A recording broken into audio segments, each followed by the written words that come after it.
Are you? The Ayam Diver. And welcome to the Ugly Diving Podcast.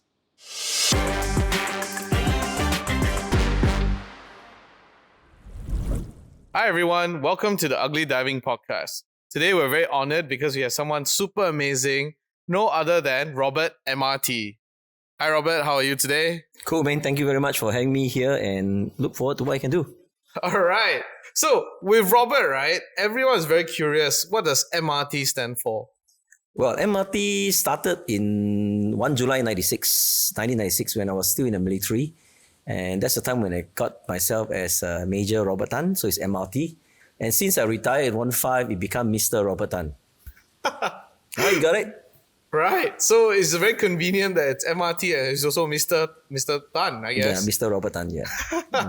Awesome.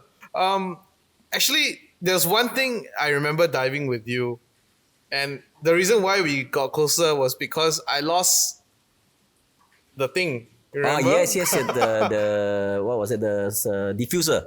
Correct. So it was a strobe diffuser that I actually lost in Hantu, and of course, Robert here was the one that actually picked it up for me. And he called me something that I think everyone can relate to, which was a Ayam Diver.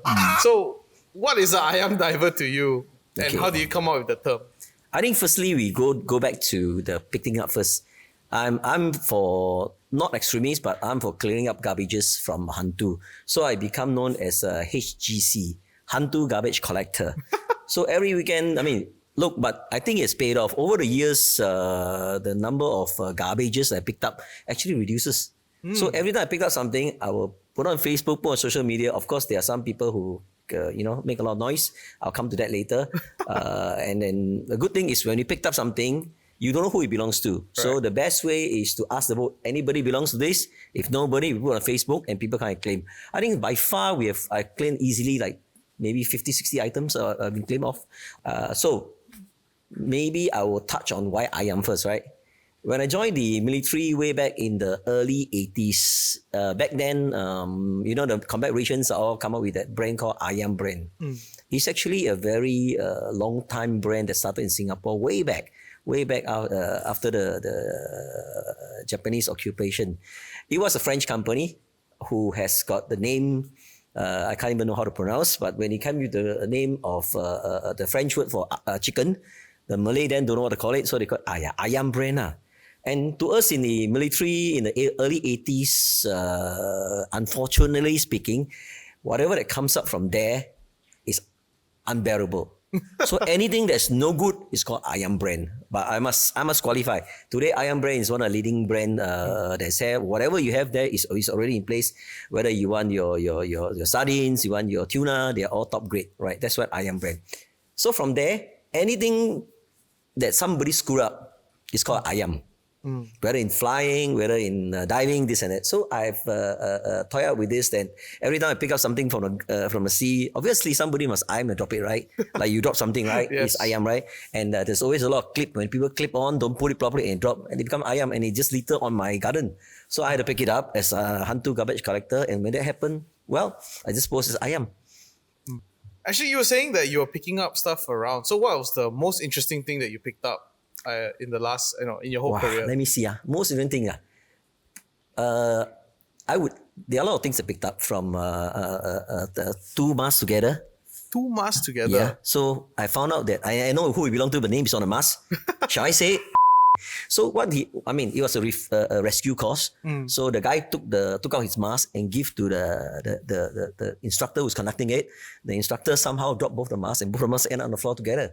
There are other things that divers leave behind. I think one interesting thing is a search and rescue diver. Somebody left a funny looking statue. It's supposed to be for search and rescue. So I went there, hey, nobody. So I picked it up. Then the guy went to find, couldn't find it. Obviously, he couldn't find it because I picked it back. Right? It happens all the time.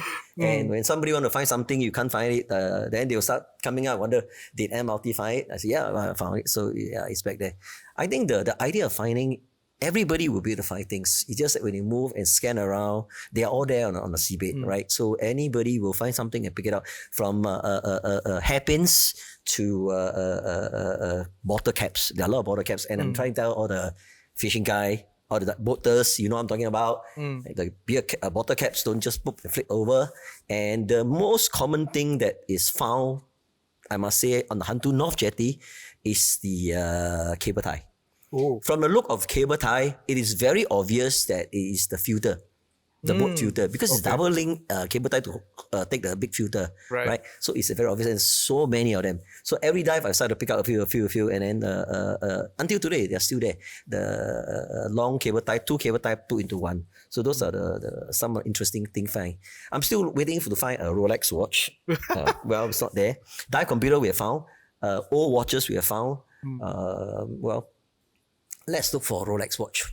Yep. I hope the jetty probably gives you back something. So you have done so much for the ocean also. Hopefully you can find your Rolex watch. Good idea. Since you've been talking as if like you dive a lot in Singapore, maybe just for the audience, right? How many actual dives have you done till date? As of last Sunday? Yes, as of last Sunday. As of last Sunday is 2344. 2344 meaning what? 2,344 dives in Singapore water. And let me see. Hantu will be 2134. Oh. Shit. So I've done about 2,134 dives in Hantu Island alone. And you know Hantu is not very big, right? Just a couple of football field. My first dive there was way back when I first opened water. And I've been diving there since for the last 26 years. And I logged about 2,134 dives. And my Hantu dive is about 1-to-1, meaning I've got 2,166 hours in Hantu. Wow. That's about 60.5.6 minutes per dive. A lot of people tell me that, oh, the visibility is bad, there's nothing to see. But then yet you are doing 2,000 odd dives. So what do you have to share with the people back at home, right? Like, what's your best day of Hantu and what's the worst day of Hantu? I think you on the record after 20 over years, we find that the best time to dive is still in October, September, October, where the visibility is the best. My recorded visibility was 10 meters. I mean, we have just, let me put it as a good vis to bad vis. Good vis, we say that anything more than 3 meters to bad vis. I think the ratio is about 50-50. So Right, 50-50. So if you come out as a bad day, you belong to 50 percentile. I think I like to put this joke across first. Everybody will say, Hantu can't see anything, you die for what? Oh, Hantu can't see anything, you die for what? Very interesting. Then why you go to the pool? Is there something you see in the pool? No, I don't Go know. straight to the sea lah. Nothing to see in the pool then. So you must bear in mind, what is your purpose of the dive? Your purpose of the dive in a pool is to get the skills ready, get the ability, get the soak first time in the water ready. So when you go to Hantu, well, there's nothing to see. If there's something to see, it's a bonus. Nothing to see means you focus on your skill, focus on your training, focus on getting acquaintance to that kind of depth they're talking about, 9 meters, 10 meters, right? Really, there's nothing to see in the pool, except me. In the sea, in Hantu, I can still show you some things that, you probably won't see in your life. Small fishes, funny nudibranch, things like that, you're like, okay. And of course, to the younger folks, I like to test their eyesight. So I'll point out to them things like 1-2 millimeter, nudibranchs 1-2 millimeter, snails 1-2 millimeter. I point to them and they look, okay, that's how we go. And what I can say is once you've done your training in Hantu, technically I don't have to do perfect buoyancy because you're there, right? Actually, I'm also very curious. I mean, I've dived in Singapore, quite a fair amount of times. But usually it's Jong, Hantu. Is there any other dive sites that we actually can do? Have you done any dive sites near Singapore? Actually, those we have done. Okay, let me just show you some of the places that we have dived. You used to dive in Biola. Biola is the little island in Raffles.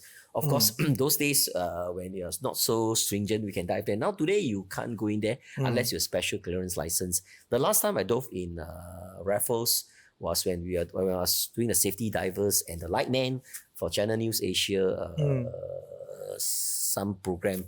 What is it called? Wildlife Singapore, Wild Island Singapore. So that I dove in Raffles. I dove in Salu, which is north of Sudong, and there's a nice wreck there, and the biggest grouper I saw is there. And then I also dove with Semakau. Semakau has got a fish farm. We also dive in fish farm. And then there's also the famous Semakau. Can I say it? Do it. Goddess of Mercy?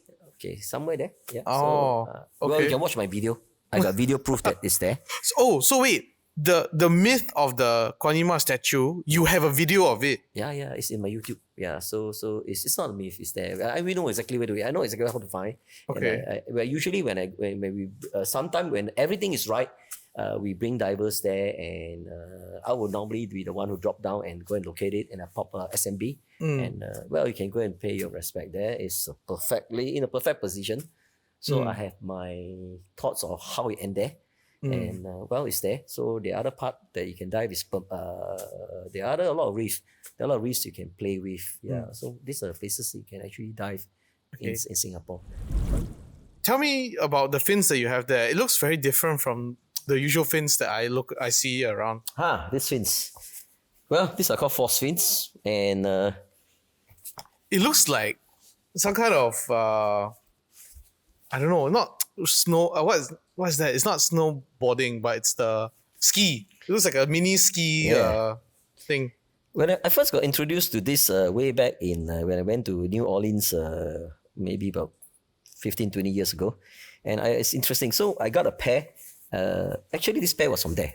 It's got even Bob signature, right? So and the good thing is, this fins is a lot of people don't like it. A lot of people like it. The reason is that it's very light, so it's very difficult to do on the surface because it floats up and it doesn't sink as well as your maybe jet fins. Now the good thing is I love it because the way you do your kick, it can actually twitch a lot. I remember one of the cameraman from UK was telling me when I think that we took him out for a safety dive to do a show for China News. He said that you are a helicopter pilot, then ex-helicopter pilot, and I see your fins like you're feeling as if you're flying a helicopter. So in my fins that I take up this way, sorry. Yeah. No worries. In my fin take up this way, I could do the fin this way. I could flutter the fin this way and I can turn. Right, I can flutter this side and I turn this way. And sometimes what I do is, if I have a fin that touch you and know that you are there, especially Hantu, I extend this fin and I just use this fin to flutter and I move away. So this fin is quite highly maneuverable. Of course, it tells us that you have this two whisker that is supposed to give you that Venturi effect. Yeah. So normally I don't put in this maximum because the divers probably won't be able to catch up. Now, as you know that if you water goes through here, the pressure and everything, you create a high spectrum of speed and you're supposed to thrust faster if you go down. But I say don't bother, just keep it as such. Otherwise, the diver cannot catch up with you. Especially in Hantu, right, where the visibility is not that great at times. Exactly.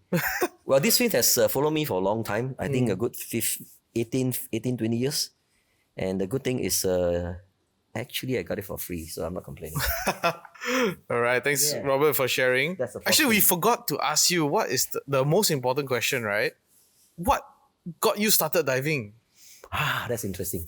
Okay, way back in the early 90s, there was when I was still in the flying helicopters, there was a nasty accident. And we went to some kind of training. That training required us to do underwater escape. We call it the helicopter underwater escape trainer. So we have to do that. And when that happened, a couple years later, they say, "Hey, let's put in a STAS bottle." What's a STAS bottle? It's a short-term air supply system, which today in accent is a spare. So we had this spare motor body in our flight gears, and we start training with it.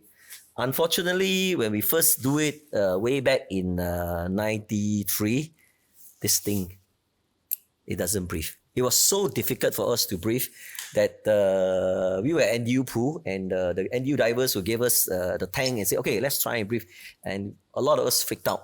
But then when I find it, hey, breathing underwater is interesting with the tank. And then we have to breathe to get used to it so that we can make use of the stairs bottle that we carry in our flight gears. And that's how I started. So on 24th April 1994, Wow. I did my first dive in Hantu.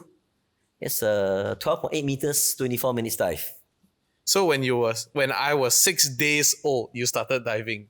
Wow, 6 days old. At least you're not liquid state. That's true. Has diving brought you around the world, or is it something that you prefer to just dive in Singapore? I spent 5 years after I left the Air Force in 2015. Maybe not 5 years, 4 years lowboying around. That's the time when I did a lot of dives. So I travel around everywhere. Just somebody's coming, hey, come, there's a deal, let's go diving, and I go. So I went to regional and even distance away, and I went to do diving everywhere. So out of all these places, where is your favorite dive site? I want to say Galapagos. Galapagos. Yeah, but then everybody look at, yeah, Galapagos, it's expensive. Galapagos is beautiful. Well, it's on equator, on the other side of the world from Singapore, Yep. cold like shit, and but there are a lot of marine life because it's right on the equator. So there are a lot of things. The balance is obscene. So you get a whole spectrum of marine creature, marine life, and above surface. It's an experience. Yeah.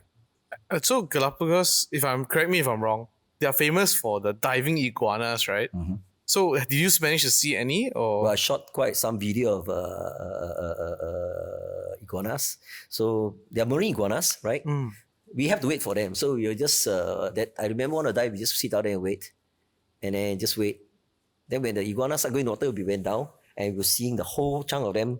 After they have heated up the body, they go down and start eating on the feeding on the seagrass. I took some video of them, but they looks like a prehistoric dinosaur.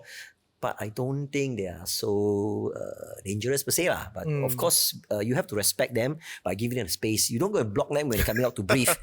Obviously, asking in trouble like sea snake. Yeah. If the fella coming up to breathe and you block his way, obviously he will do something lah. So just respect them, give a distance. I came close enough to take very close shot of his eyes and video on that. It's okay. Yeah, they're beautiful. Of course, the same dive, you'll be cluttered with seal and sea lion. Oh, there are a lot altogether. And the thing about the seal is that they also want to have action. So they'll come in front of you, say, "Hey, take my picture, take my video, take my picture." And I have got a video that is so obvious that he come to took a bunch of cameramen, and the guy go into each camera and then just pose. And when the cameraman starts swimming away, you look at him, he's swimming around and showing that, hey, where are you going? So that kind of expression, that kind of feeling that I get from them is very beautiful. It's very beautiful from sea lion perspective. Of course, Galapagos offer you loads of hammerhead. Oh, okay. Well, people have to go very deep in this region. Deep, you know what I'm talking about? It's deep to see hammerhead. Well, in Galapagos, we just have to sit on 15 meters and you got them swimming past them. To the point that after 4-5 dives, I say, "Can we don't come back here? I've seen enough. I've seen enough hammerhead for my whole life." I don't think any point of my life I'll be able to say that, but hopefully one day I would. Yeah. Galapagos, you will see that, and then the other thing is your whale shark. Your whale sharks are everywhere. They're so beautiful and they're full of majestic and they're just going up and down, up and down. Of course, you cannot compare. The number of whale shark, you probably cannot compare with Tubataha. Tubataha has lots of whale shark. The only difference is Tubataha whale shark are a bit dirty. Tell you that in a while. Whereas Galapagos whale shark are very clean because they have a lot of remoras cleaning it. Tubataha apparently got no remoras. I got one video that took a whole series of 14 whale shark shots in 11 dives. So yeah, but they are very dirty because there's no remoras. I don't know. I don't know for certain reasons, no remora cleaning them up. Yeah. So you shared a lot about your recreational diving, but then you didn't really share much about teaching as well. I think I enjoy teaching. So you enjoy teaching more than... You see, my last 10-15 years with the Air Force, I just spent very much on teaching. So I spent about 15 years teaching pilots, teaching instructor pilots, teaching night instructor pilots, all that. So teaching has become very me. And in the flying arena, we teach 1-to-1. So in the diving, I also try to teach 1-to-1, 1-to-2. If the person has got some requirement, like a panic type, it's always 1-to-1. Otherwise, I teach 1-to-2. And I just, because I'm not here for the diving business, so I can say that yeah, 1 to 2 is easy. But if you're in it for the business, it's difficult because you cannot recover the cost. 1 to 2, the amount of time you spend is difficult. So I could, like the month of October, I spend 3 weeks every week, about 3 to 4 pool, and every weeknight 3 to 4 pools. That's a lot of pool done in 1 month. Yeah, that's because I take the student 1 to 1, 1 to 2. And for the people at home, right, Robert doesn't do this full time. He holds a full-time job. Yeah. And then he does this on the side. Yeah. So Robert, how many off days do you get in a year? Off day? What's that? I work 7 days a week. So Monday to Friday, I can boast that I wake up at 7 o'clock, get to office at 7:30 because my office is only about 4.7 kilometers from my house. Saturday and Sunday, my office become very far. It's about 22 kilometers. So I have to wake up like between 5:50 and 6:05, depending on the what I need to do. So I will get to the boat by 6:40, 6:42, and then prepare the boat and get everybody to come, and then that's where you go. So Saturday and Sunday, during COVID time, when hitting 400 dives, it was ridiculous because Saturday is early morning, 6:40 in the boat, and I won't leave the boat until evening about maybe close to 10 o'clock or 10:20, that kind of thing. And Sunday is again same thing, 6:40 in a boat, and I don't leave the boat until about 17. So that's 10 dives a weekend during COVID time. 10 dives a weekend, and we can do that every weekend. Now it's not too bad. Now we don't have, probably it's open up and a lot of people are going away. So we probably be doing at 4 dives to 6 dives max a weekend. And that's what I have been doing all this while. So if I'm not diving in Singapore on the weekend, I'll be on leave.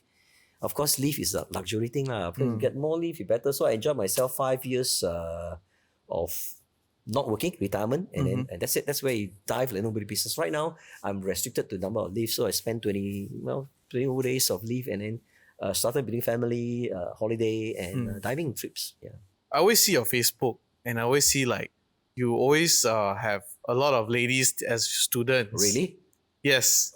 So as a single guy, right, do you have any tips of how I can, talk to them on the boat or anything like that? I think what is important is being genuine. Be genuine, David, please. So the genuine care and concern that you share with them, that you show them, and you're able to anticipate their needs, and that's put you in a lot of advantage. So they know that I can trust my life to you.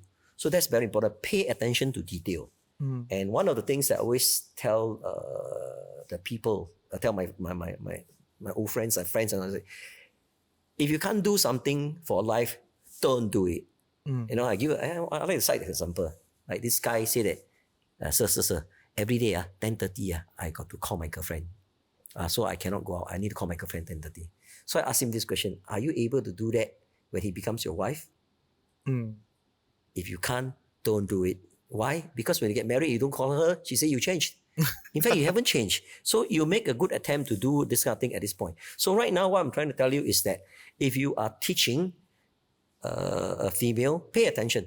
Yeah, some donate. Some are, we have a lot of female, recently got Ranger even, right?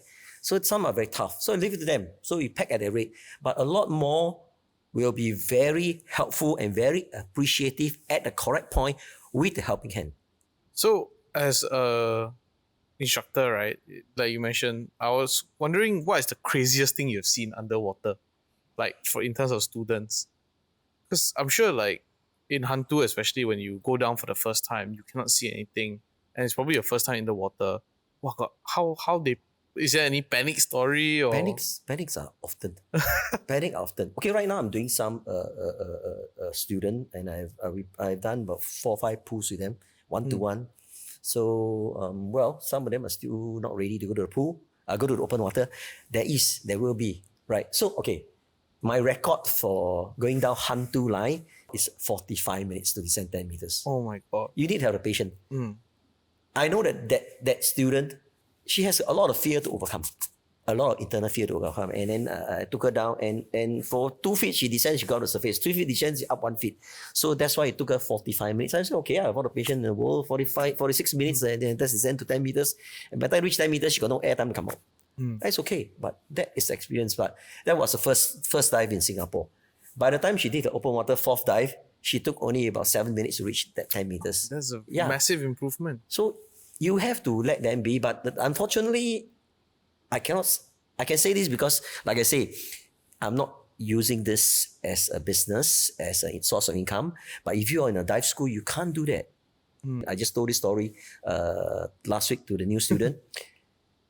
When this girl, she did a lot of pool, open sea, come back, pool, open sea, come back, and she's already qualified diver. Qualified, so we went to Tioman. Again, it's my fault, I must say. Hear me out. When I look at her gauge in the start dive, you're showing 250 bar. Wow. So, okay. So at the back of her head, I said, yeah, cannot be 250 bar. It's overrate. But bear in mind, you can never pump 250 on your compressor, right? So it's overrate. I registered overrate, but it slipped my mind towards the end of the dive, safety stop at 5 meters. We just stayed out there. I look at it, still got air. Right? 50 bar. 50 bar would mean that she's almost zero. Yep. So we do a safety stop up to 50 bar, and we are finishing a safety stop. And suddenly she didn't do anything. She took out a mask. Huh? Right? Underwater? Yeah. And then she just freaked out. So when I see that, I panicked. So what I did was give her my regulator, and I put my regulator in the mouth, and I press. And just press more air into it, let her blow out everything, she's okay. Then I give back her mask slowly, and I start doing, because she has done a lot of pool, so when I tap her this, you know that what I want her to do, she clear her mask, I tap her this over, then she look at me, what are you doing? I said, you just freaked out. Yeah, she didn't even know, but it becomes a natural instinct. The moment I got no air, I take out my regulator, I breathe water, I breathe from my nose, cannot, I breathe through my mask, cannot, because it's stuck, nothing to take out. So she actually ripped off a mask and ripped off a regulator. So that kind of thing happened. And she's like, that was probably her 10th dive. After we do open water 4-5 dive and go to Tioman. And of course, I must say, and I say again, it's my mistake because I have registered that overread gauge of 250 bar, but then at 50 bar, it just slipped my mind, right? So it can happen. So be very careful about your air management. And this is the things that, good lessons learned that I stick with me for a long time. Yeah. Luckily, nothing happened, and you're more aware now. Yeah. Training is the key because she's so well trained in the pool that when I tap her this, you know that I want her to do that. When I touch her head, she knows she can clear her mask. When I pop her this, you know she can. So it becomes a training. Yeah. So repetitive training that have saved the day. Yeah. I mean, Tia Kong, that you always dive with a Rolex. Is it true? You mean this? Yes. Yeah, it's true. I don't take this out from my body. So whether I fly up there or dive to 65 meters, I have this. I have it when I was doing the 65 meter dive. So most of the dive I dive with this. But I learned my lessons. Prior to this, I had got sometime I was wearing a Seiko. When it first came out, that one can lock dive. Not Seiko, Citizen. That one can lock dive. So I wear it outside. Then one day I forgot to take it out and I took out my wetsuit and there goes my Citizen, and probably a turtle is still wearing it today. And then with the Rolex, I just I keep it inside, so I just wear my wetsuit over it, and it's okay. So every time when I do it, I just see what time it is and it's go. So I think it doesn't matter whether what you wear. What is important is know the limit, know the protective gear required, like diving. Protection gears are important. My whole life, I've been using a lot of safety equipment. So this to me, it can be a timepiece. You may not need to have that kind of timepiece, but I just wear it for the fun of wearing. I fly with it, I wear with it, and it's okay. So it's basically a part of you now, right? Yeah. Of course, there's the guy who lost the Rolex. So we are still on a mission to find that one, right? If any of you want to find, it's somewhere in Sentosa. We launched a boat to find. We did 2 dives with 10 divers. We used a metal detector, and it is still there. We can't find it. The simple reason why I can't find it, I think it is because when I asked him, when you dive underwater, what do you see? He said he saw rocks. So that was the breaker that was along the inside the lagoon of Lazarus. So I suspect it dropped inside there because when I put in the metal detector, there's a lot of tea, but I did not put my hand inside because the moral eel will bite on my fingers. So I didn't even go inside. But it's too deep. It's probably 1.2 meter high, the rock that stack up. So it can be 1.2 meter, which cannot reach. So the limited edition black Rolex is still there. All right. find it. For those who are interested about this, I will drop the coordinates. I can tell you exact coordinate. I still have the map. I still have the plot point and the search pattern. Yeah. So remember to subscribe, and then we will DM you the coordinates from Robert. Yes. Last but not least, what are your plans or the future plans for your own diving goals? My next target, incidentally, if I may share with you, is that my next target is 4,500 dive. And at 4,500 dive mark, my hours will be exactly 4,500 hours. So that means one dive is 1 hour, 60 minutes. So that's my next target that I'm going to get it. It's 31 dives to go. I think I'm going to get it. Yeah. 31? No issue. Yeah, But thank you so much, Robert, for your time. Thank you. And I think for viewers at home, how can they look for you, Robert? Or how can they contact you if they want to have questions or they want to find out where's the Rolex coordinates? What can they do? I think you can reach me from my social MRT 80s in my YouTube, or you can always check with you, and my number is always there. I'll respond to WhatsApp. Okay, I always tell people I mean, not strangers, they are friends you have met. I always tell them that you can ask me all the questions. You're entitled to ask 1 million questions. I'll answer to you as smart as I can. I'll answer to you. I don't care who you are. Whatever question you answer, there's no stupid question. I'll just answer whatever I can, what to help you make a decision. So if you have a question, just go ahead and throw over, and I will just entertain you. Yeah. Last but not least, but for fun, can you just tell the audience, for those who are not listening to the podcast, they're all ayam divers. So maybe you can look on 3 to the camera, and then we'll say, don't be an ayam diver, okay? Ready? 1, 2, 3. Don't be an ayam diver. Keep diving. All right. Thank you so much. Thank you. All right. Hope you enjoyed your time here. I did. And yeah, I'll see you at the next episode Cool. for Ugly Diving. Thank you very much.